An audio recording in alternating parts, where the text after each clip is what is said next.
I'll be showing us how to use the perspective tool. So when you click here, I'm going to bring in the background I'm going to use for this example. You can actually make this image or make your image the background itself by clicking here. You can bring it in as the background.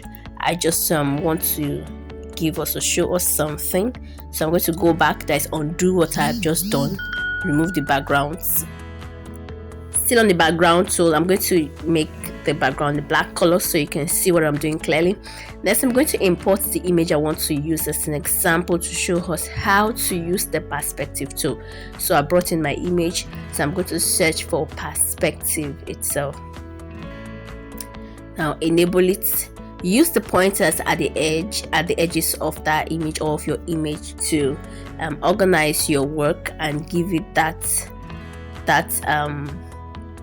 look you want it to look, that slanty look you want it to look like as though it's on a wall or something like that.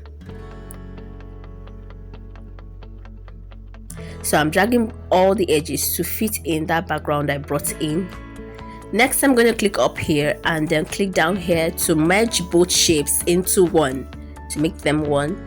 So this is how you use your perspective tool in this particular image. I'm going to click up here to save as image. You're seeing save changes because I was already working on a project in this particular page. Another example I'm going to do is bring in another background. This time I want to do a text on the wall kind of perspective. So this time I'm making this background my background. I'm cropping it to the area I want.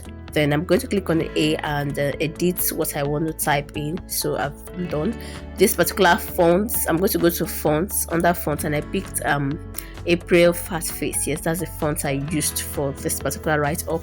So the next I'm going to do while clicking on the text is to go to your 3D, enable it. When you scroll down, you can be able to find other functions or stuff you can do to that 3D text. You can make it auto color, or you can actually give it an actual color.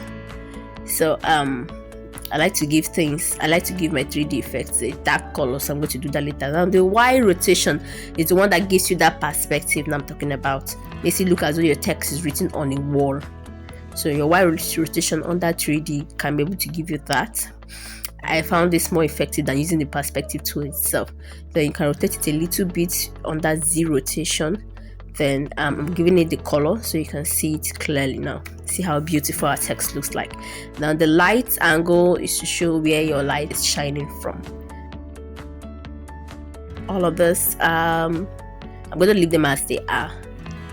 Okay, so you can see that the text is looking so good as though they were written on the wall. So this is how to give your text an inverted look. Thank you for watching.